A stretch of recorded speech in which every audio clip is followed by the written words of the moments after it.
Menina! Olá, olá! Olá, meninas todas! Nossa, que de rápido! Queridas, muito bem-vindas ao nosso encontro depois de um intervalinho não desejado, mas que nós não conseguimos, foi inevitável. E que bom que nós estamos aqui, no último encontro desse ano, uma agenda apertada, né? Parece que depois de um tempo de sequência tudo voltou e voltou nos 200 por hora. Mas nós estamos muito contentes, né, de estarmos aqui e recebê-las aqui, tá? Tem alguém pela primeira vez conosco? E várias. Qual é o seu nome? Maísa de Londrina mesmo? Bem-vinda, Maísa. Deus abençoe. A Anne de Londrina também. E a Maria. Então, prazer, meninas, sejam muito bem-vindas. É uma bênção nós ter vocês com a gente. Então, hoje nós vamos falar de luta, né? Vamos fazer uma oração antes de passar a palavra, tá? Senhor, obrigada, Senhor, por esse momento, Pai.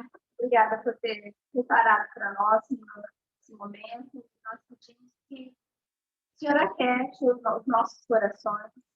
Que o Espírito Santo venha falar, Senhor, a partir, através das irmãs que estarão aqui. E que essa palavra encontre, Senhor, lugar, espaço no nosso coração. Nos ensina, Senhor, nesse momento, nos traz a tua direção, a tua disciplina, mais conhecimento do Senhor, e que nós possamos estar aqui como vasos vazios, para sermos preenchidas daquilo que o Senhor tem para nós.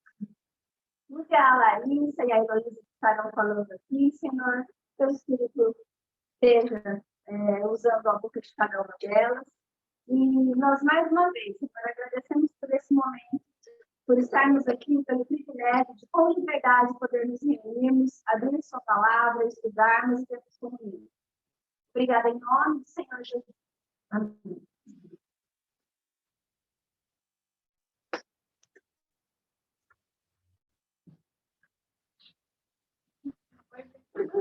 Tudo bem aí, pessoal? Aqui também tudo bem, né?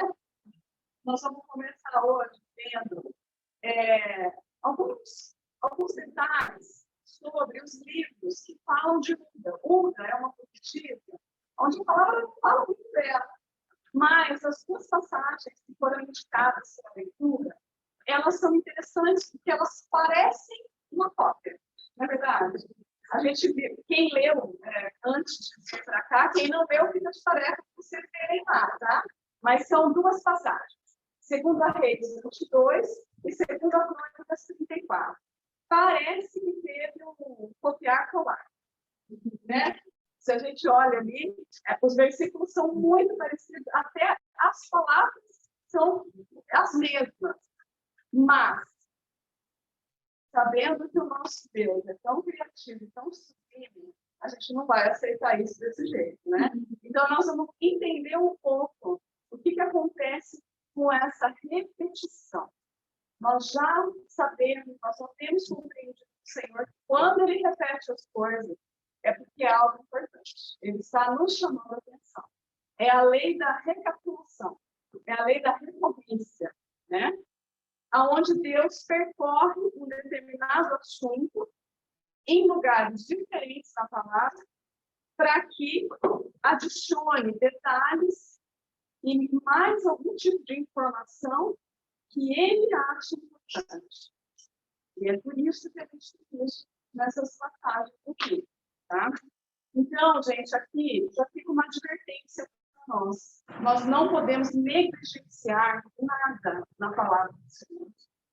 Se está na Escritura, é para nós. Algumas pessoas, quando fazem aquela leitura toda da Bíblia, pulam o livro de Crônicas. É uma repetição de reis. Então, eu vou pular, ganhei um tempo, né? Dá para ler a Bíblia rapidinho, pulando Crônicas, né? Mas, gente, Reis e Crônicas contém a história de Deus com o seu povo E tanto lá quanto aqui, essa leitura, ela se complementa e traz preciosos ensinos do Senhor para nós. Não tem nada na palavra que a gente deve pular, né? Porque tudo ali tem um ensino. Como diz 2 Timóteo 3,16, toda a escritura é divinamente inspirada e proveitosa para ensinar, redarguir, corrigir e instruir em justiça. Tá? Mas por que Crônicas, então, parece uma cópia de Reis, mas não é? Nós vamos entender um pouco sobre esses dois livros e como essas diferenças são importantes para o nosso entendimento, para o nosso caminhar com o Senhor. Esses livros não são cópias, eles se complementam, né? E são a palavra viva de Deus, e tem objetivos e propósitos especiais para nós, né? E para a gente se situar na história do povo de Deus, a gente precisa entender um pouco os tempos desses livros, tá? Vamos lembrar que houve um momento no reino de Judá, que é o reino do sul, que eles foram levados cativos à Babilônia por Nabucodonosor, tá? Então, o que acontece? Existe um tempo antes do cativeiro e um tempo depois do cativeiro. Eles foram levados cativos por causa de idolatria e desobediência ao Senhor. O Senhor, então, permite que uma outra nação leve o seu povo escravo, né? Esse período de escravidão é o período chamado de exílio ou cativeiro babilônico. E aí, o livro de Reis, ele tem uma data pré-exílica, ou logo no início do exílio ele foi escrito. Já Crônicas foi escrito depois do exílio, ou logo depois do exílio. Então, ele tem uma data pré-exílica.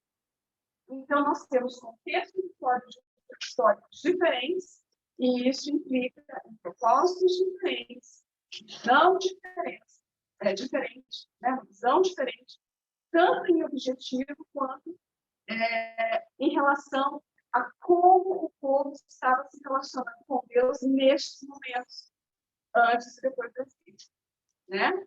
E como o Senhor operou também diferentemente nesses momentos. A sua presença constante ali trouxe juízo no momento e socorro no outro.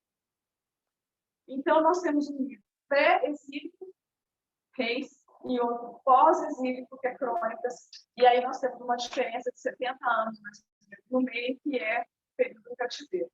Tá? Os livros de Reis foram escritos por Jeremias. Jeremias era um profeta, ou seja, aquele que intermediava a relação de Deus com o povo.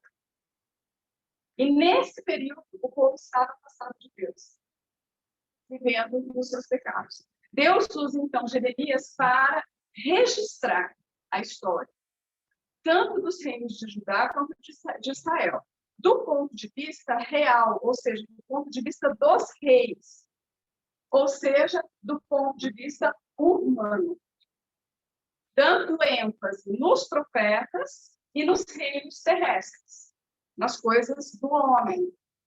Mostrava aqui a guerra, a idolatria e a ofensa a Deus. Já Crônicas foram escritas por Esdras, que era um sacerdote. Então, aqui a gente vê a figura daquele que intermediava a relação do povo para com Deus. Nesse período, o povo volta do cativeiro, humilhado. Deus usa, então, Esdras para analisar a história. Enquanto Jeremias registra, Esdras analisa a história. E aqui, com um foco mais em Judá e do ponto de vista sacerdotal, ou seja, do ponto de vista divino, dando ênfase nos sacerdotes e no templo, ou seja, um rei, aquele que é único de receber toda a adoração. E mostra aqui o livramento, o arrependimento e a reforma. Então, para a gente só ter um exemplo só, porque todo o livro, tanto de Reis quanto Crônicas, vai trazer essas nuances para nós, mas um exemplo, a gente vê em 1 Reis 14:20, quando relata da morte de Jeroboão, diz assim: descansou com seus pais. Reis fala dessa forma, tá? É o ponto de vista humano. Morreu. Em 2 Crônicas 13, 24, ele relata o mesmo acontecimento, só que ele fala assim: feriu o Senhor a Jeroboão que morreu. Aí nós temos o ponto de vista divino. O Senhor feriu Jeroboão. Por quê? Existia algo espiritual. Então não é só a morte. Havia algo, um juízo, alguma coisa. Por isso fala do Senhor. Então são as diferenças entre Reis e Crônicas do ponto de vista dos livros. Em Reis, nós vamos ver o governo de Deus. Em Crônicas, nós vamos encontrar a graça do Senhor. Em Reis, a história da nação é vista do trono. Em Crônicas, é do altar. O palácio é o centro em Reis. O templo é o centro de Crônicas. Reis registra a história política. Crônicas registra a história religiosa. Reis nos dá o ponto de vista do homem e Crônicas nos dá o ponto de vista de Deus. Então, não pulem Crônicas e nem Reis. Quando vocês forem ler, vocês vão ser surpreendidos por ambos os livros. Ou os quatro, né? E ainda são 2 de cada, né? Reis tinha o propósito de alertar a nação sobre os seus erros e apontar o que levou eles para o cativeiro. Crônicas complementa essa visão, mostrando que, de uma forma ou de outra, Deus está sempre no controle, inclusive das aflições. Ou seja, né, punindo ou abençoando, ele cumpre a sua aliança para com o seu povo. Né? Nós vamos ver, então, que esses livros foram escritos em épocas diferentes, autores diferentes, com propósitos diferentes. Então, eles não são cópias, eles se complementam. E nessa passagem que nós deveríamos ter lido aí, segundo a Reis 22, segundo Crônicas 34, eu quero trazer só um exemplo dessa distinção entre Reis e Crônicas, tá? Enquanto segundo a Reis 22 diz que Josias, é o rei da época, né? Era reto aos olhos do Senhor, a palavra diz assim no verso 2: e fez o que era reto aos olhos do Senhor, e andou em todo o caminho de Davi seu pai, e não se apartou dele, nem para a direita, nem para a esquerda. Reis está falando do rei Josias. Crônicas, segundo a Crônicas 34, dos versos 3 a 7, vai detalhar o que levou o Senhor a considerar Josias reto diante dos seus olhos. Ele era moço quando ele começou a buscar a Deus, o Deus de Davi. Ele começou a purificar Judá e Jerusalém, que estavam em grande idolatria. Então, ele acabou com os altos, com os bosques, com as imagens de escultura. Ele ordenou que derrubassem os altares dos Balaíns, despedaçou as imagens que existiam ali, quebrou, reduziu a pó essas imagens, e ainda lançou esse pó na sepultura daqueles que tinham sacrificado. Ele queimou os ossos dos sacerdotes que tinham sacrificado para esses outros deuses. Né? Ele purificou a nação. Então, enquanto o rei fala, ele andou no caminho nem para a direita nem para a esquerda, ele era reto aos olhos do Senhor. Em Crônicas, ele vai dizer o que é, como ser reto diante do Senhor. E aí ele traz o detalhamento da vida de Jesus. Para os dias de hoje, esses livros nos ajudam a olhar para a história, não apenas como um conjunto de fatos que aconteceram naquelas datas, mas nos traz a perspectiva de nós passarmos a olhar a história como um conjunto de ensinamentos e como um verdadeiro caso de amor no relacionamento de Deus para com o homem. Tem muita gente que não gosta de ler esses livros, né? Mas eles têm uma profundidade na questão do relacionamento de Deus para conosco. Né? Ao olharmos Reis e Crônicas, nós vemos que a história não está abandonada ao acaso. Pelo contrário, ela é o meio e o instrumento com o qual Deus, em sua soberania, conduz, se relaciona, ensina, repreende, corrige a humanidade. Tanto o seu povo, Israel, quanto nós. Quanto o seu povo espiritual. Quanto todos os povos, na verdade. Né? E toda essa história registrada, ela nos leva a reconhecê-lo como Senhor. Né? E como ele restaura o relacionamento com ele próprio, como ele deseja isso. Né? Olhando com os olhos de ambos os livros, nós vemos que Deus controla, dirige e conduz a história segundo a sua vontade, que é boa, agradável e perfeita, sempre fazendo com que todas as coisas levem o seu povo a um relacionamento cada vez mais íntimo e real com ele. Nós fizemos uma tabelinha onde a gente conseguiu assim, identificar e relacionar reis com crônicos. Essa tabelinha vai fazer parte da cartela, para vocês terem depois e lembrarem dessas diferenças que se complementam, né? E aí a gente consegue observar, né? Enquanto reis tem o ponto de vista humano, representando o lado humano do nosso Senhor, crônicas tem o ponto de vista divino, representando toda a divindade do nosso Senhor. Porque ele é 100% homem e 100% Deus. Não é? Que Deus abençoe agora no nosso estudo. Nós vamos conhecer essa mulher que traz uma palavra importante para esse rei Jesus. Vamos ver o que ela vai falar. Ai, gente, que gostoso estar junto, né? É muito bom. É sempre uma alegria para nós. E a gente não vê a hora de chegar aqui. Sentimos muita falta de todos em outubro, mas que bom que hoje deu certo.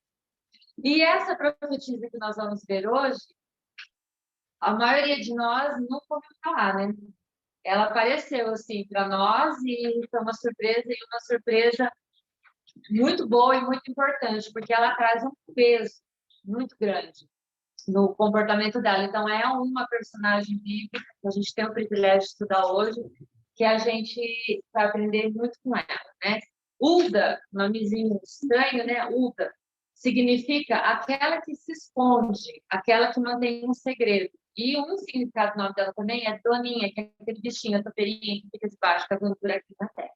Então, e a gente vai ver, quem leu vai ver que ela não era uma pessoa que aparecia muito mesmo, né?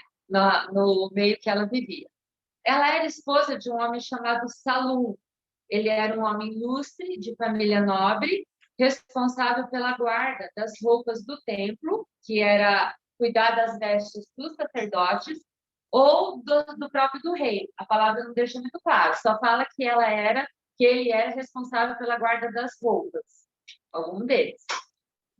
E eles moravam na segunda fileira de edifícios a partir do palácio. Então, tinha um palácio no centro, primeira fileira, segunda fileira. Então, moravam no centro da cidade, da região, eles eram da região central.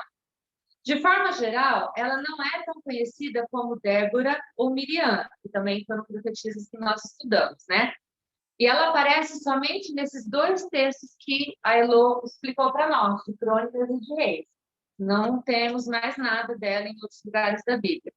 Hulda surge na narrativa sendo consultada pelo sacerdote Ilquias e pelos oficiais Safã, Aicão, Aquibor e Asaías. Vai cair na prova no final, tá? Prestar atenção. Né? Eu só falei 4 nomes, só tem os 4.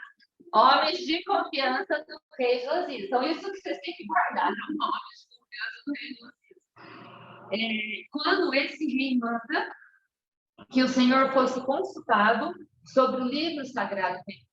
Então, eles encontram o livro, né?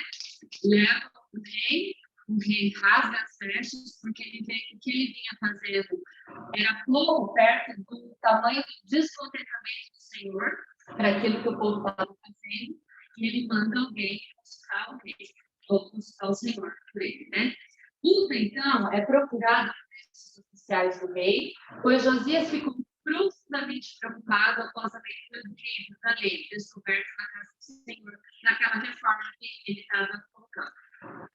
Ele havia introduzido reformas religiosas, estava empenhado na restauração do templo, e até certo ponto sabia da situação lastimável de idolatria que havia tomado conta do povo. Entretanto, ele teve a real noção de quão grave era a situação quando ouviu a leitura deste livro. Ao ouvir as palavras escritas ali, recebeu a ira do Senhor, pois teve consciência do estado de desobediência que o povo se encontrava. Ele rasgou os cestos e prontamente ordenou do Senhor que se funcionasse. Jeremias e Sofonias eram profetas naquela época, né? Contudo, os mensageiros do rei foram falar com Uda. Alguns comentaristas bíblicos entendem que isso possa ter acontecido por ela estar mais perto do palácio, ela ser conhecida deles ali, porque o marido trabalhava ali para eles, né? E com certeza não teriam procurado Uda se ela não tivesse um testemunho de realidade espiritual dentro daquilo que ela conhecia na época, né? Baseada naquela verdade que ela tinha na época. Seja qual for o motivo, ela foi a pessoa escolhida por Deus soberanamente para confirmar os desígnios dele naquela ocasião. Não é muito claro, mas a gente sabe que a vontade do Senhor ela é boa, perfeita e agradável, e foi assim que ele determinou para aquele momento. Uda não temeu proclamar a verdade para o rei. Ela discerniu a oportunidade né, os oficiais chegarem até ela num momento de crise e véspera de um julgamento divino, porque o tempo deles ali, de desobediência, ia ser receber a sua consequência. Ela foi fiel no período de infidelidade nacional. Então, quando o povo todo estava idolatrando, sacrificando ratos, ela foi fiel. Eles eram fiéis, né? Ela pronunciou corajosamente o juízo de Deus contra a nação. Então, o juízo de Deus contra a nação, mas o perdão dele para Josias, por causa do arrependimento e da vontade de Josias, né? Como a Elo colocou para nós, de fazer as coisas certas, ele tinha uma atitude correta. Então, o que foi que ela falou? O que foi que ela falou que teve esse texto, né? Vamos ver primeiro, assim, o que é esse falar dela? Então, Uda era uma profetisa, ela foi usada pelo Senhor como uma profecia, logicamente. E o dom de profecia não foi só colocado, às vezes, em vasos terrenos, como o 2 Coríntios 4:7 fala, mas também em vasos mais fracos, que é a descrição, né, de 1 Pedro 3:7 para as mulheres, para que a excelência do poder de Deus sobressaísse, não o nosso poder, né? Como Elo disse, o profeta era a voz de Deus para o povo. Ele trazia o que estava no coração de Deus para o povo. Já que no Antigo Testamento eles não tinham livre acesso ao trono do Senhor, como em Efésios 3:11 fala que nós temos, né? Nós sabemos que Miriam ajudou o povo na condução para fora do Egito. E Débora os julgou. Agora, Uda os instrui sobre a mente do Senhor, sobre o que o Senhor estava achando daquela situação toda. Vemos aqui um ato de misericórdia de Deus com seu povo. Quando não havia muito da palavra na forma escrita, né? Os escritos eram poucos, só alguns tinham acesso. O Senhor enviava o quê? Profetas, né? Mais tarde, quando as profecias se diminuíram, os santos do Senhor tiveram mais acesso aos escritos. Por quê? Deus nunca vai deixar seus filhos sem direção. Que coisa linda, né, gente? Não tinha papel, tinha o homem. Não tinha mais a voz de Deus pelo homem, tinha então a forma escrita, né? Mas, ao mesmo tempo que ele não deixa os filhos sem direção, ele não deixa os pecadores sem juízo. Então, esse é o outro lado da moeda do céu, né? Tal como Débora, Uda foi criada pelos enviados de Josias. Isso significa que, diferente dos homens ordenados por Deus como profetas no Antigo Testamento, não há registro dessas mulheres profetizando publicamente. Elas não se levantavam em público, né? Elas não reuniam o povo para dizer, como a gente vê de Jeremias, assim do Senhor. Não era assim. Essas mulheres proclamavam a mensagem divina em particular, de modo que as pessoas tinham que ir até elas, eram dirigidas por Deus para chegarem até elas, para ouvir o que Deus tinha para falar. E esse é o padrão bíblico da mulher, principalmente aqui no caso das profetisas. É interessante que o significado do nome dela é que se esconde, né? Então eles tiveram que ir até ela. Ela estava escondidinha, guardadinha ali na realidade dela, no papel dela, e eles ficou. Interessante como a palavra de Deus se amarra em tudo, né? É impressionante. Então, o que a Uda falou? Uda falou a verdade. Como lemos no texto bíblico, Uda não ficou intimidada com o conteúdo da mensagem ou com a importância de quem ia tocar. Então, tinha aquele monte de jovem importante naquelas festas, enviados do rei. Ai, ai. Né? Então, a questão de pensar, ela não se intimidou. Ela não pediu um tempo para pensar, ela não pediu para ir orar, para ir procurar Deus primeiro, para criar coragem, para interpretar e confirmar aquilo que eles tinham achado dos Espíritos. Uda estava pronta. Isso acontece só com quem caminha com Deus. Se você tem um caminhar diário com o Senhor, a situação te pega, você está cheio dele. Você está com alimento no teu coração, não é? E esse caminhar também é a fonte de sabedoria e discernimento dela. Ela soube discernir a diferença dos decretos do Senhor para o povo e para Josias. Né? Porque se ela deixasse a intuição ou a compreensão, o entendimento dela, ela podia ter decretado até a condenação para ele, mas não, ela teve discernimento. Ela estava pronta, bem capacitada ali para caminhar com o Senhor. Quando uma verdade é comunicada, nós temos dois aspectos da interação. Né? Então, você tem uma verdade falada. Para uma verdade ser falada, alguém tem que falar e alguém tem que ouvir, certo? Via de mão dupla. Qual a importância bíblica de ser falada a verdade? Qual que é o peso disso? Com certeza, deve ser contribuir para os interesses e propósitos do Senhor na vida de uma pessoa ou de um grupo. Nossas opiniões e sentimentos devem ser deixados de lado. Né? As opiniões do mundo também, porque para eles a verdade é compatível. A gente não fala as coisas do Senhor baseado em nada fora da verdade, que a gente sabe que ou fora da relativa. E não é fácil, irmãos, nós termos um vaso. Né? Nós precisamos da capacitação divina para deixar a nossa opinião, o nosso sentimento de lado e realmente aconselhar a situação, o que for que o Senhor quer fazer no nosso meio, sem a nossa pessoa aparecendo ou indo na frente, né? Bem complicado. Mas Provérbios 10, 19 e 21 diz assim: na multidão de palavras não falta pecado. Olha aí. Quando a gente fala muito, e sem pensar, sem direção do Senhor, a gente peca. Na multidão de palavras não falta pecado. Olha que sério isso. Mas o que modera os seus lábios é sábio. Olha que essa é a primeira parte desse provérbio, tá? Na multidão de palavras não falta pecado. Então, a gente tem que pedir ao Senhor, principalmente nós como mulheres, a aprender a ficar quieta. Bem difícil, mas é necessário. Porque quando nós moderarmos os nossos lábios, nós agiremos com sabedoria. Né? E a continuação desse provérbio explica exatamente o que acontece quando uma mensagem é comunicada no temor do Senhor. O que acontece? Os lábios do justo, que são esses que moderam seus lábios, apacentam a muitos, eles acalmam a situação, eles moderam a situação. Mas os tolos, aqueles que falam demais, né? Morrem por quê? Por falta de entendimento. É tanta coisa só, né? Olha só. Fala muito, tem muito pecado. Modera os seus lábios, sábio. Os lábios do justo apacentam, os lábios do tolo morrem. Né? Muito sério isso, né? Os tolos morrem porque o salário do pecado é a morte. Né? Se eu pego pelos meus lábios, eu vou ser tolo, eu vou morrer. A palavra se complementa e tem muito disso, né? Uma palavra de sabedoria que cai no coração e humilde e contrito pode livrar uma pessoa de condenação.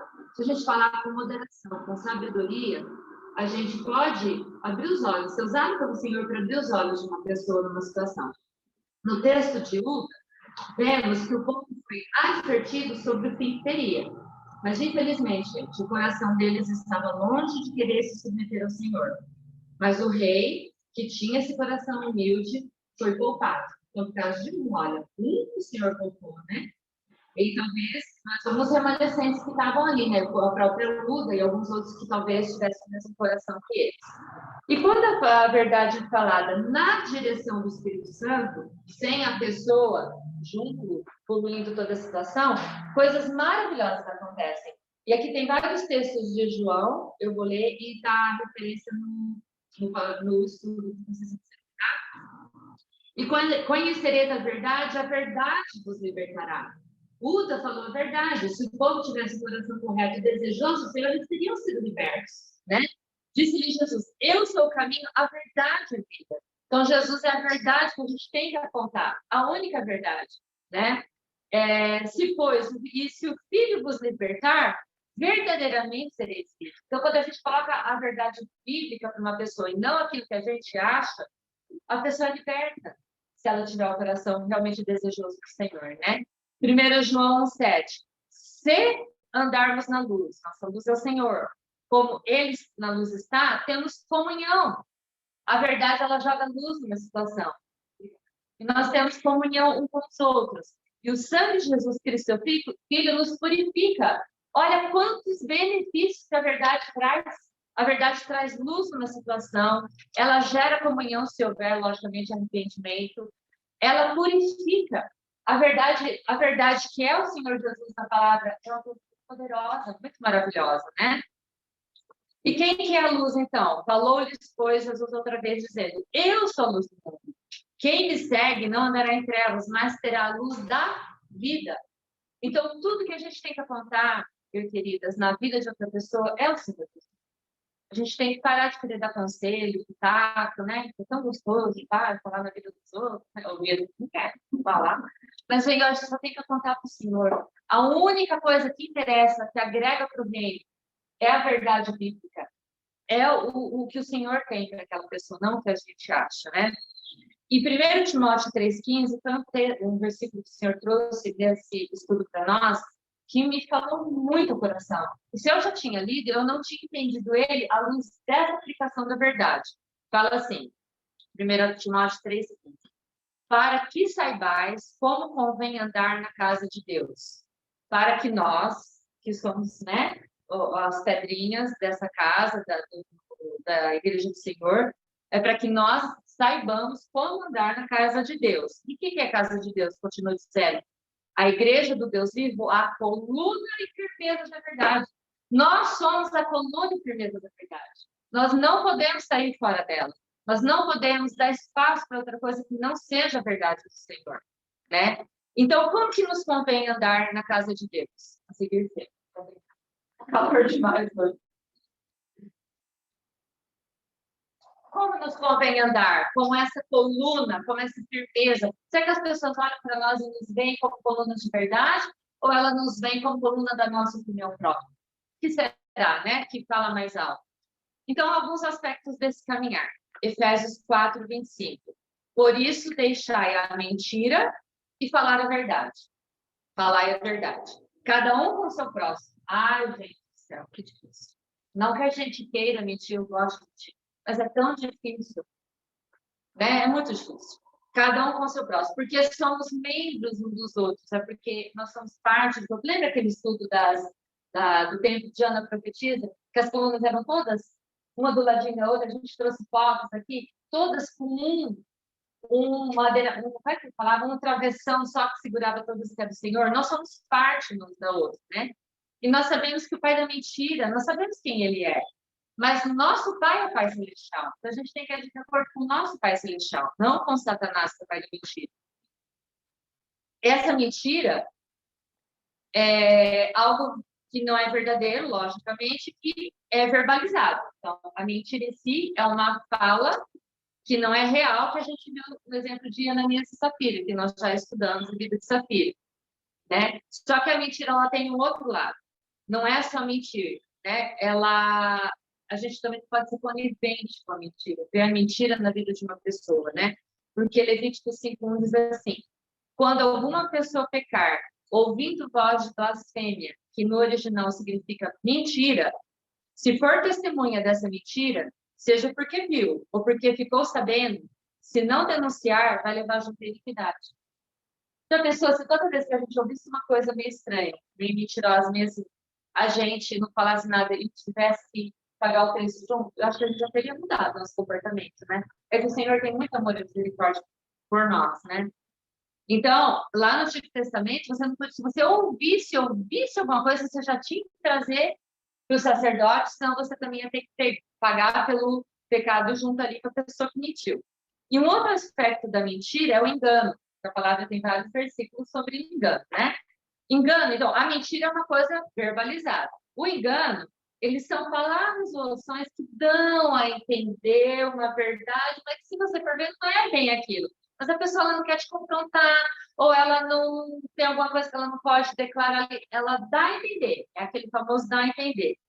Quem fez isso? Labão fez isso com Jacó, dava a entender que ia dar uma filha, chegar na hora de casar era outra, né?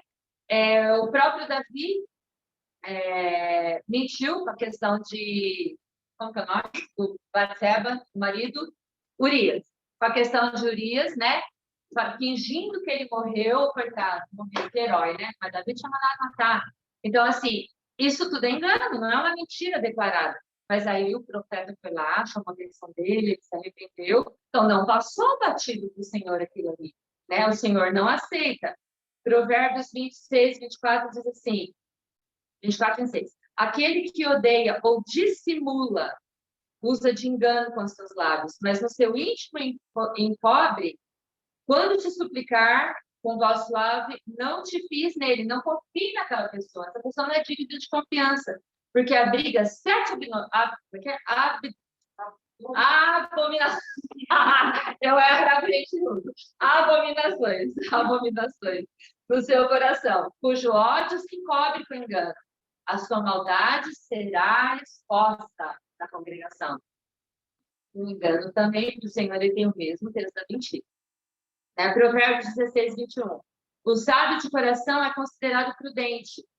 O que fala com equilíbrio promove a instrução. Então, olha aí uma forma da gente andar como coluna em verdade. Deixa mentira, deixa engano, e anda com equilíbrio, né? Aquele que fala com equilíbrio promove a instrução. Olha que contribuição maravilhosa para o corpo de Deus. Segundo Timóteo, pois Deus não nos deu espírito de covardia, mas de poder, amor e equilíbrio. Poder, amor e equilíbrio. Provérbios 29, 11. O tolo dá razão à sua ira. Ele se deixa, né, inflamar. O tolo se deixa inflamar. Mas o sábio domina-se. Equilíbrio, né? Efésios 4, 26. Quando vocês ficarem irados, não pequem. Apaziguem a sua ira. Volta para o lugar de equilíbrio. Estabiliza, né? Antes que o sol se ponha, né? Então, nós precisamos lembrar de duas coisas importantes, né? Essa questão do equilíbrio, né? O equilíbrio, ele tem que trazer 2 elementos. Justiça e amor. O Senhor é a nossa justiça por causa do amor dele por nós, né? Porque a justiça sem amor, você chegar e só falar a verdade para a pessoa, o que doer na vida dela, o que acontece? É legalismo. É o que o povo do Antigo Testamento fazia, né? Agora, o amor, eu vou acolher a pessoa, passar a mão na cabeça dela, sem a justiça, sem a verdade, é liberalismo. Essa pessoa não vai mudar. Você não está dando para ela a oportunidade dela se arrepender, dela mudar. Então, equilíbrio, amor e justiça, né? E se nós sabemos que temos que ser imitadores do Senhor Jesus, nós temos que buscar andar com, escreve aqui, amor aí. Sempre vai falar com a pessoa dos dois, amor e equilíbrio, né? Desculpa, tá pensando que equilíbrio, pelo amor de Deus, valeu. E falar com encargo, falar quando Deus te ordenar a falar. E você só vai distinguir a voz dele caminhando com ele. Você falar só porque você está vendo, você pode ir para uma pessoa que o Espírito não está acontecendo, não é a hora.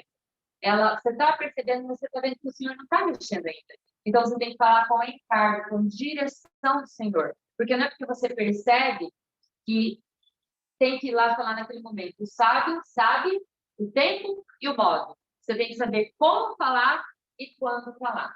Pode escrever isso ali, tem o porquê de agora. Tá? E, então, esse é o comportamento de quem vai falar.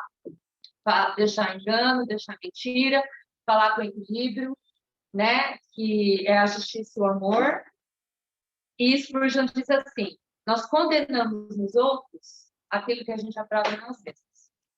Né? A gente justifica todas as nossas ações, mas aponta, né? E quando tem um dedo apontado lá, tem vários apontados para nós, né? É muito fácil apontar o dedo e condenar nos outros algo que fazemos, porque nós nos justificamos. Mas é mais fácil também, para algumas outras pessoas, passar a mão na cabeça, não tratar, deixa quieto, alguém vai resolver. Então, isso também não é correto. Esses são os aspectos de falar. E quem é quem ouve? Como que deve ser o coração se você for confrontado com uma verdade do Senhor, né? Que, por alguém que está querendo mesmo te contribuir para o seu crescimento. Tem uma expressão assim de telhadinho de vidro. Você já ouviu telhadinho de vidro? Telhado de vidro é a pessoinha que joga pedra bastante, mas ela não aguenta pedra de volta, né? Telhadinho dela é de vidro, a gente fala, né? E ela é muito da justiça com os outros, mas ela quer muito amor para ela, né? Então, é um telhado de vidro. Mas o Senhor, gente, na palavra, por mais difícil que seja, ninguém gosta, vamos para a verdade, ninguém quer que ninguém venha falar nada, a gente já sabe como a gente é e você não sabe, não quer saber. E, infelizmente, isso é um pecado horrível do nosso coração, né? A gente tem que buscar o Senhor para o nosso crescimento, para a gente ser santificado, porque o Senhor nos exorta a ouvir. Olha só, se alguém tem ouvidos, ouça, aparece 11 vezes. Se alguém tem ouvidos, ouça. Você tem ouvido? Todo mundo tem ouvido. 11 vezes o Senhor falou, como ele falou, se o Senhor repete, é porque a gente tem que prestar atenção, e é uma coisa importante da parte dele por nós. 11 vezes. 3 vezes aparece assim, quem tem ouvidos, ouça o que o Espírito diz nas igrejas. Nós somos a coluna dessa igreja, as pedras vivas desse santuário. Nós precisamos aprender a ouvir a exortação dos irmãos. Aquele ouve, ó Israel, ouve, ó Jerusalém, ouve, ó. Aquilo ali, então, não tem nem contado, né? De tanto que aparece. Então, o Senhor nos chama a ouvir. Ouve a tua mãe, ouve o teu pai, ouve aquele que o Senhor coloca na tua vida, né? O marido, aquele que o Senhor coloca com amor na tua vida, né? E a gente teve uma palavra do irmão César, um mês atrás, né? Muito preciosa sobre a gente ouvir. E ouvir a verdade. Ele falou muito assim, qual é a sua verdade? Mas não é assim, qual a verdade que eu acho que ele não estava contando para nós. Qual é a verdade que o Senhor tem para a tua vida? O que o Senhor está te revelando? E no grupo dos irmãos aqui de Londrina tem a palavra, e irmãos, foi muito maravilhoso. O Senhor usou muito esse irmão na nossa vida, falou muito com nós, até nós aqui do grupo a gente compartilhou depois como mexeu com a gente, com as nossas casas, não de mexer aquele emocionalismo, de trazer essas verdades que o César falou. E a gente tem que sentar com os filhos e conversar, e eu encorajo todas as irmãs, procure essa palavra, Vida em Cristo, né? No YouTube, Vida em Cristo, Londrina, porque foi poderosamente usado o Senhor nas nossas vidas e eu creio que vai trazer muito crescimento para todas mais que vierem ouvir. Então, da mesma forma que a verdade, quando ela é falada, ela traz ganho, a pessoa que ouve, se ela tiver um coração de realmente querer ser santificada para crescer no Senhor, ela vai se beneficiar. Mas para ouvir, a pessoa tem que ter o coração de Salmos 34, 18, que diz: perto está o Senhor dos que têm coração quebrantado. Você está ouvindo uma verdade? O Senhor é perto de você. Ele salva os contritos de espírito. Então, o Senhor quer trazer essas verdades para nós, para nos salvar. E Ele traz com Ele próprio ao lado. É o Espírito Santo dele que está trazendo. E Atos 16, 14, como a gente já estudou de Lídia, foi muito legal, né? A Clara estava também, todo mundo assim, cresceu, porque ele se surpreendeu com Lídia. Foi muito legal a revelação que o Senhor trouxe. O que falava? Uma certa mulher chamada Lídia, vendedora de púrpura da cidade de Tiatira, que servia a Deus, nos ouvia. E o Senhor lhe abriu o coração para que estivesse atenta ao que Paulo dizia. Ela estava ouvindo o que Paulo dizia. E porque o Senhor abriu o coração dela e ela ouviu, ela não resistiu, ela prestou atenção na mensagem de Paulo, o que aconteceu? Ela foi batizada junto com os da sua casa, ela hospedou Paulo, Silas e os demais que estavam com eles. Esses dois foram presos, depois libertos sobrenaturalmente. Por causa disso, o carcereiro da casa dele foi toda salva e batizado.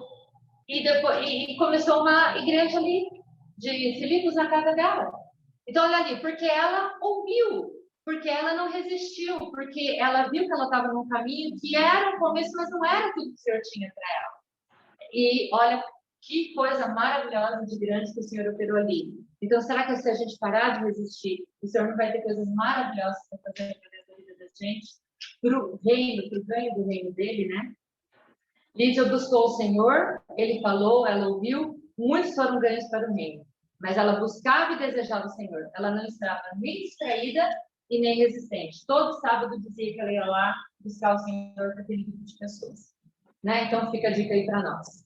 E os olhos e os ouvidos, eles são interligados. Tanto pertinho, né? Quando geralmente um dói, o outro incha, né? Tudo isso aqui é interligado, né? E diz assim em Provérbios 4, 20 e 21. Filho meu, atenta para as minhas palavras. As minhas razões inclina o teu ouvido. Não te deixes apartar dos teus olhos. A minha verdade para não se apartar dos teus olhos. Os nossos olhos têm que estar na verdade do Senhor. A gente tem que parar de se distrair com conversas, com opiniões. A nossa verdade tem que estar nos nossos. A verdade do Senhor tem que estar nos nossos olhos. E guarda para o íntimo do teu coração. Então parece que o olho é a entrada, né? Junto com os ouvidos do coração, para essa verdade.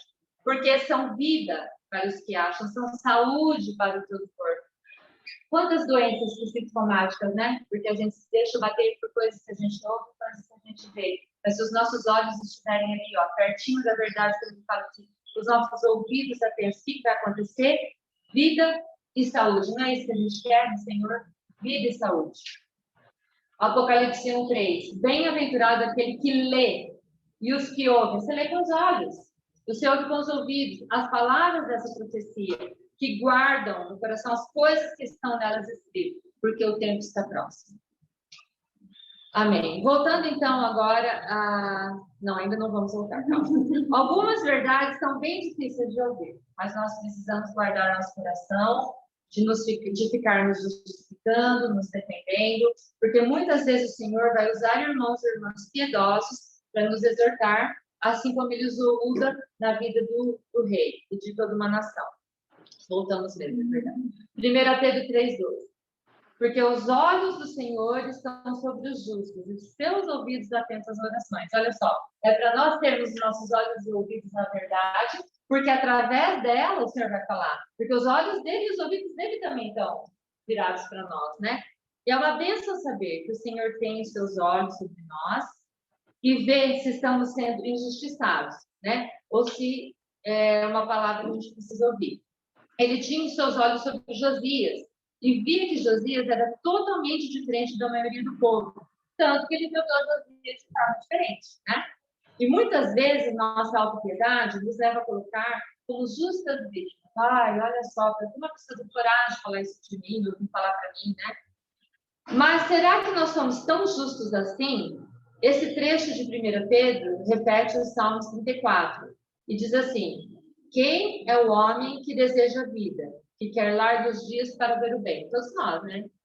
Quem que deseja a vida aqui? Todos nós desejamos a vida, todos nós queremos ver o bem, coisas boas, né? Então, o que essa pessoa tem que fazer? São 5 ou 6 coisas, olha só. Guarda a tua língua do mal, guarda teus lábios de falar engano, aparta-te do mal, faz o bem, procura a paz e segue. Ficou 5, mas assim, 6 coisas. Então, a gente se acha muito vítima, mas olha tudo que a gente faz de errado. E o Senhor já está mostrando, já está mandando a gente parar. Então, vamos lá. Guarda tua língua do mal, guarda teus lábios de falar engano, separa desse mal. Sai de perto dessa situação que faz você se comportar assim. Faz o bem, procura a paz e segue. Então, o Senhor não nos vê como tão inocentes assim, né? E esse é um dos padrões para quem deseja vida, de como convém andar na casa de Deus, para os membros do corpo que procuram ser a igreja do Deus Filho, a coluna e firmeza da verdade, porque a mulherada fala, né? Nós somos bem complicadas com essa questão. E fica aqui 1 Pedro para a gente cuidar muito. Esses são os justos, essa coluna e firmeza da verdade, sobre os quais os olhos do Senhor estão, e os seus ouvidos atentos a eles. Mas olha para a última parte desse salmo. A face do Senhor está contra a esses que fazem o mal, para desraigar da terra a maioria deles. Então, gente, é muito sério.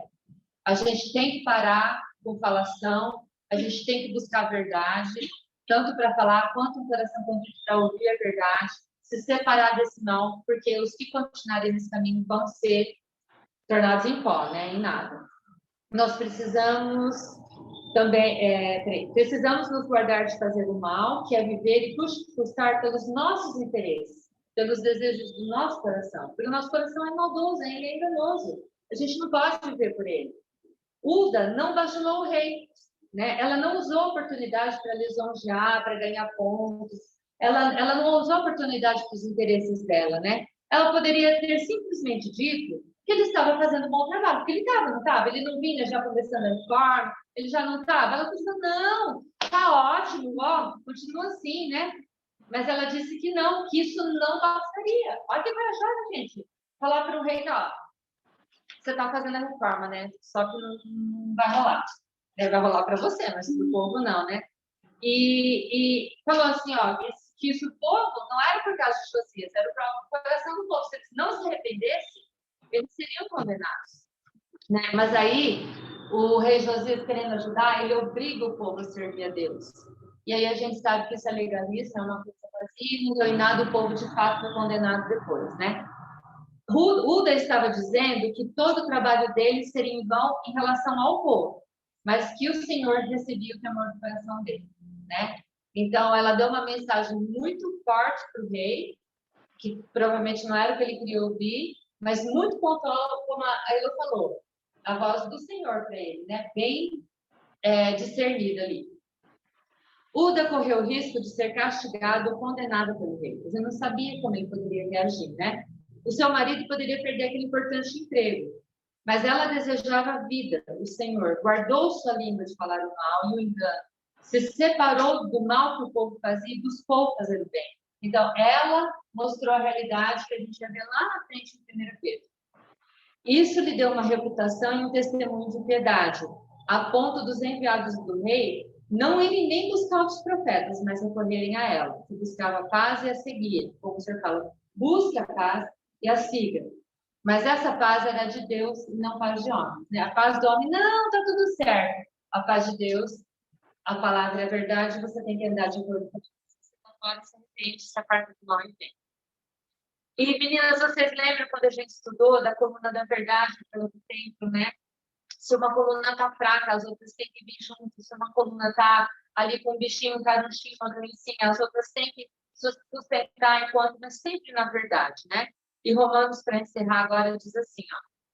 Por isso, esforcemo-nos em promover tudo quanto conduz à paz. E a edificação mútua. Olha que primeiro. Para a gente edificar com colunas, né? Uma a outra, a gente tem que se esforçar.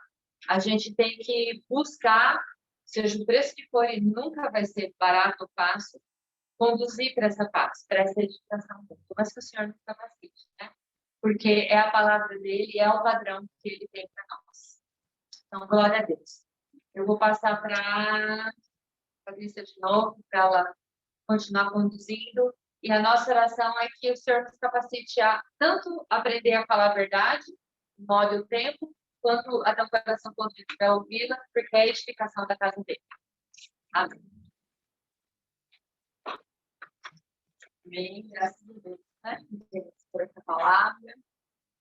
E a gente ouve falar de verdade. É para vocês, né?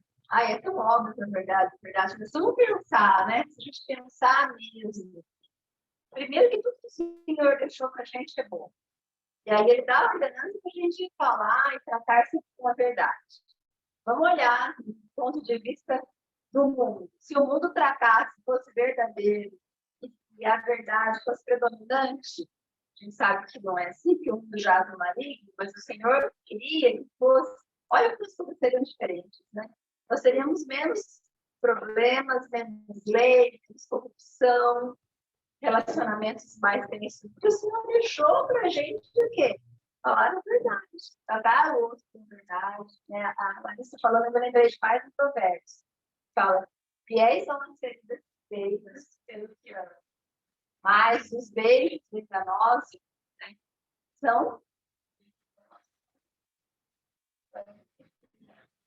Avalie a cabeça do jeito.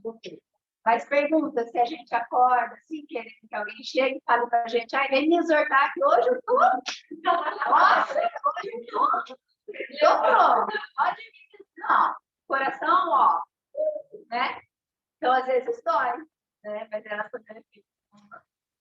E eu queria agora, depois te falar mais um pouquinho, queria que você falasse também um pouquinho do que você ouviu aqui, o que te chamou a atenção, o que você gostaria gostaria de compartilhar com a gente, depois que a Elô compartilhou aqui.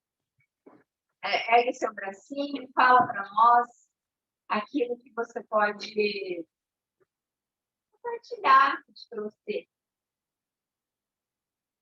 um peso, ou uma alegria, ou um conhecimento. Uma de cada vez. Nossa,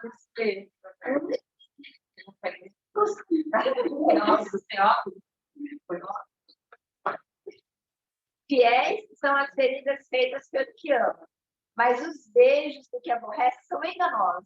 A palavra que falou só essa palavra. Sempre tem a impressão de que a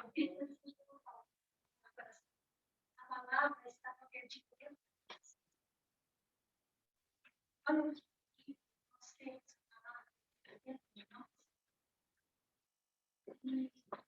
Como nós precisamos de uma outra pessoa para que nos trazer a palavra. Né?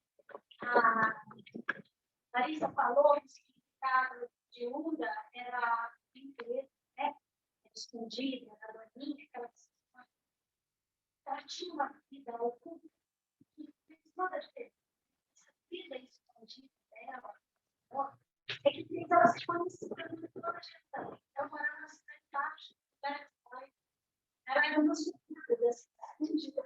Ela estava lá e quando a gente tem essa vida escondida, não tem como. O Espírito Santo nos apoia, ele traz. Né? E as meninas falam que realmente quando a gente precisa de alguém, não é verdade. Quando a palavra está lá, escondida dentro de nós, que somos templo, a casa de Deus, ela olha para a palavra lá, mas ela não é viva. Como nós precisamos de outro para vir, na realidade. Ela trouxe uma verdade que foi lá, né? O que ele leu lá chamou a atenção, ela não entendeu. Então, quando alguém é levantado por Deus para falou, ela falava que não negócio de com poder. Você pode até reclamar, mas você sabe que aquilo é verdade, você precisa daquilo. Né? Josias precisava. Então, a palavra que nós confirmamos na é a vida oculta. Essa vida de oração, essa vida de meditação, essa vida de leitura da palavra, fazia ser conhecida por toda a geração.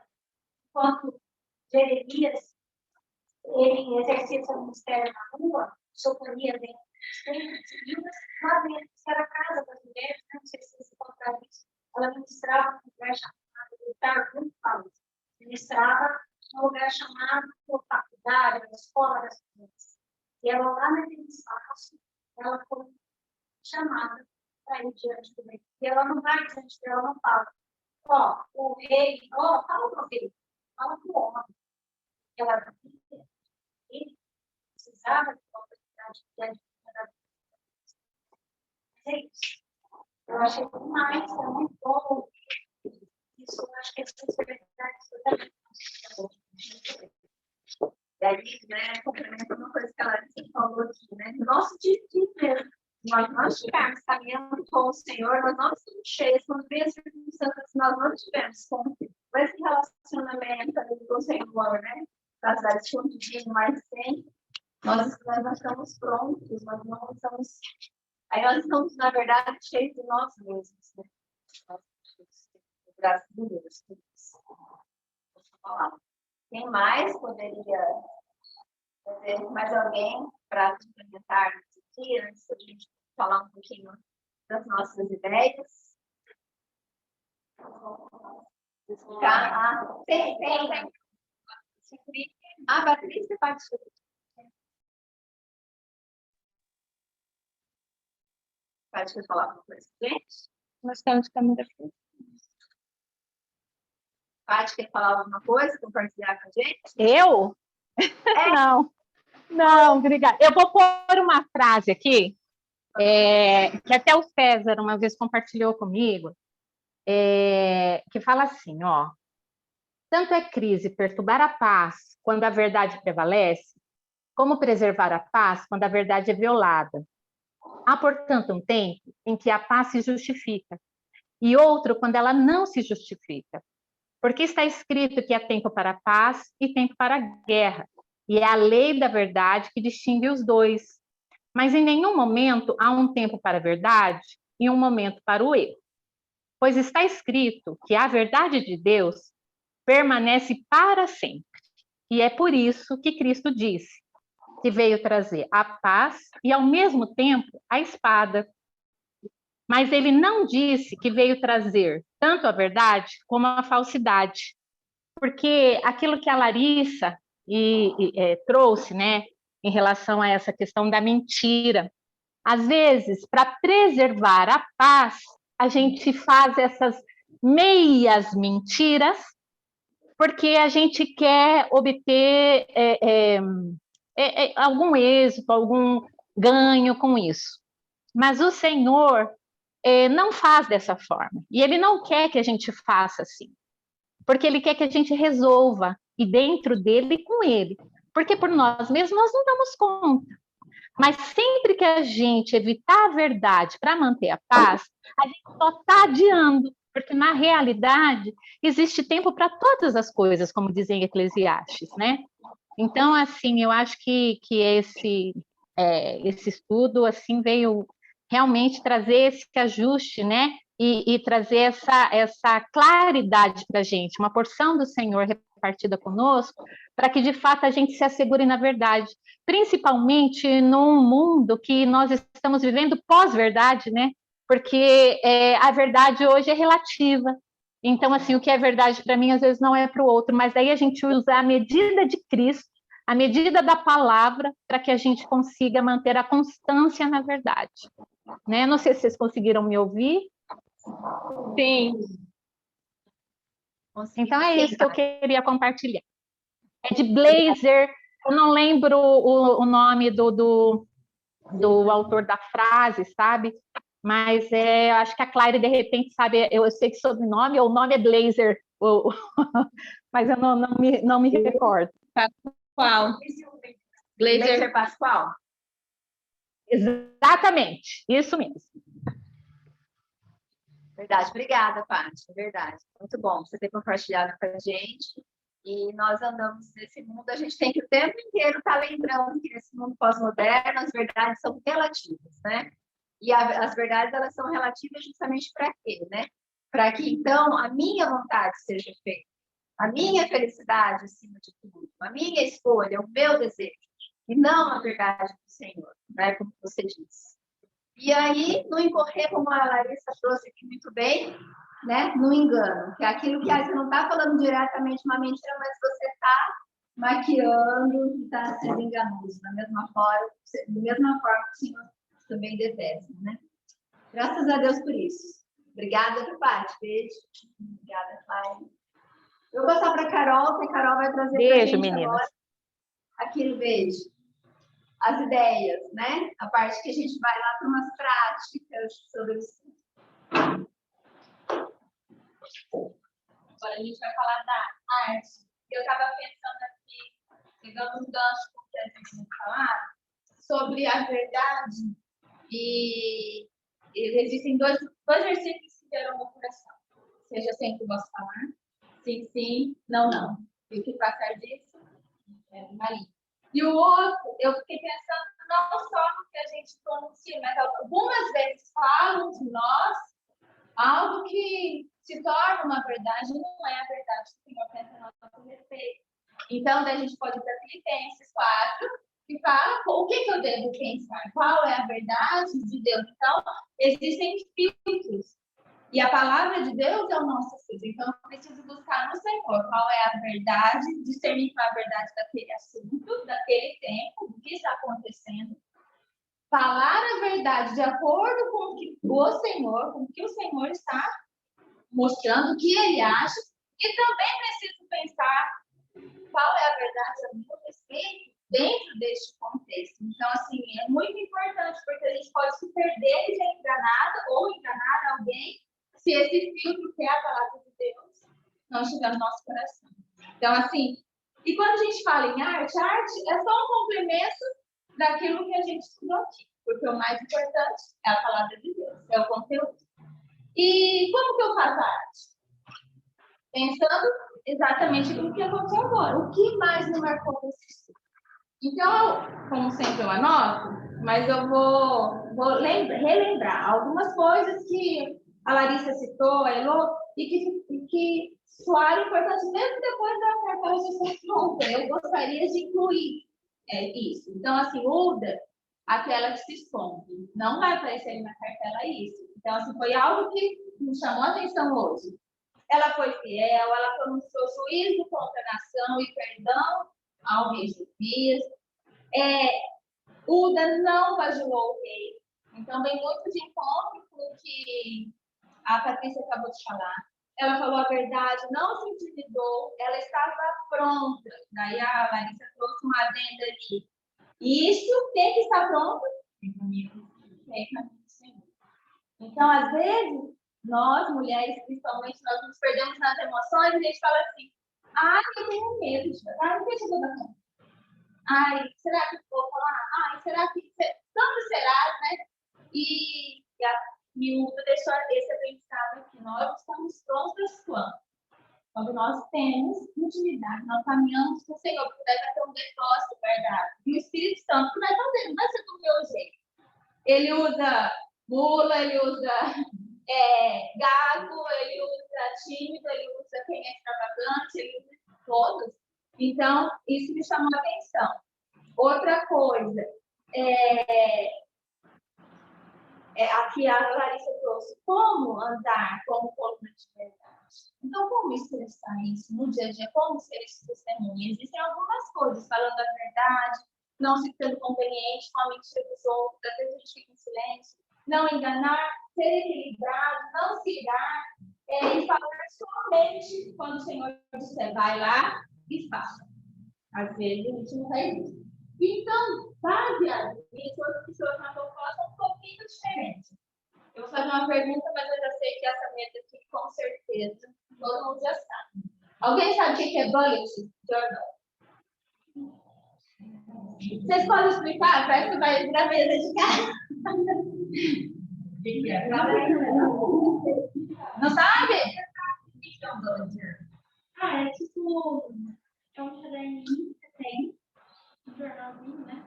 Você faz um tópico e você decora, assim, com, tipo, pontos principais. Isso mesmo. E uma diferença do bullet ele é pontilhado. Tem Bíblias aí que tem pontilhados.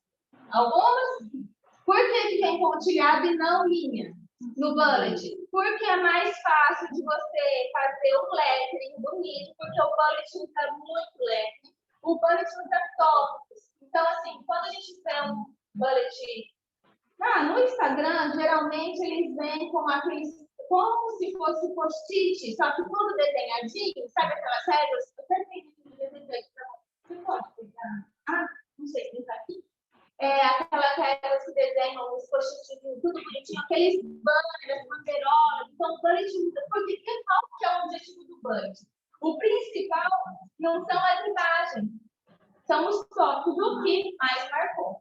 E eles usam muito leve. Então, a maioria das adolescentes, elas fazem bullet hoje, porque é um jeito lindo de estudar, marcar os tópicos, ou colocar como agenda qual tudo que ela tem que fazer durante a semana. Então, essa é uma coisa bonita com a base de tópicos. Então, hoje a proposta é um bullet. Só que nem todas têm na Bíblia. Então, o que a gente fez? A nossa cartela tem uma página extra com o bullet. Então, eu vou mandar para depois não vai aparecer os pontinhos. Está aparecendo? Está aparecendo? Tá? Então, a nossa cartela já tem uma página extra. Precisa usar? Lógico que não. Pode, quem quiser usar na própria Bíblia ou usar o bullet, o pontilhado que a Bíblia faz, ok. Tem o bullet. Aqui foram colocadas algumas figuras importantes, inclusive nos post-its em branco. Por quê? O bullet tem tópico. Qual é o tópico? O que mais te marcou desse estudo? Para você não esquecer, você vai colocar no seu palavra-chave também, né? Palavra-chave, frases. o que você quiser. Então, a proposta tem aqui. Tem um versículo principal que nós colocamos aqui, que é para que saibais como convém andar na casa de Deus, que é a igreja de Deus viva, coluna e firmeza da verdade. Tem aqui pedra, madeira, porque era feito de construção. Que mais? E o quadro de comparativo do livro de Reis com crônica. Então, assim, crônicas está bem pequenininho, porque realmente era impossível colocar um quadro grande aqui. Mas é um lembrete do resumo do estudo sobre esse comparativo. Para facilitar, o que a gente fez? Eu já trouxe um bullet pronto, onde eu incluí as figuras. Uma coisa que eu coloquei aqui, que a gente colocou, era um período que tinha sacrifício, então tem sacrifício. É um período que... um período na coluna, as colunas que a Larissa trouxe. Então, eu trouxe um bullet pronto, eu fiz digital mesmo, e depois eu vou recortar com uma página extra. Nós vamos deixar, precisa fazer igual? Lógico que não, porque vamos fazer, estão começando, não tem necessidade nenhuma de fazer igual. Você pode usar algumas coisas, não pode usar nada. Fiquem na liberdade, mas a proposta hoje é um bullet. São tópicos do que mais marcou. Alguma dúvida? Não? Então, eu vou disponibilizar para vocês, Patrícia, para o grupo. Combinado. Combinado? Eu mando para você daqui a pouquinho. Então, eu vou orar para encerrar com a transmissão e depois a gente vai fazer a arte, a gente vai distribuir a cartão, tá bom? Paizinho querido, nós te louvamos, te agradecemos por esse momento. É muito gostoso saber que seu povo se reúne, porque o Senhor fala ao nosso coração, deseja falar ao nosso coração. E nós te louvamos por essa palavra, te agradecemos pela vida da Elô, da Larissa, que prepararam esse estudo, que o Senhor trabalhou com elas durante todo esse período. Obrigada, Senhor, que o Senhor sempre está conosco, o Senhor sempre nos direciona. E o Senhor sempre deseja visitar nosso coração. Nos ajuda, ó Espírito Santo, a praticar, a andar na verdade, a ter intimidade com o Senhor, a buscar a tua palavra cada dia mais. Nós necessitamos de comunhão, primeiro com o Senhor, para termos comunhão umas com as outras. Nós desejamos ser um instrumento e um testemunho nas tuas mãos. Nós desejamos que o seu nome seja glorificado através das nossas vidas. Por isso, Senhor, nos ajusta a ti mesmo, e que a nossa boca seja cheia da verdade, que é o próprio Senhor. Nós te louvamos por tudo que o Senhor por tudo que o Senhor tem feito. Te agradecemos por este ano. Te agradecemos porque até o Senhor nos ajudou. O Senhor supriu todas as nossas necessidades. Obrigado, Senhor, porque o Senhor também consolou os nossos corações.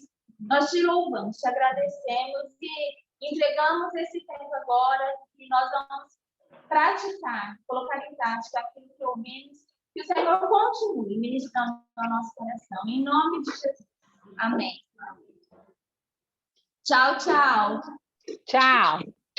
Beijo. Beijo.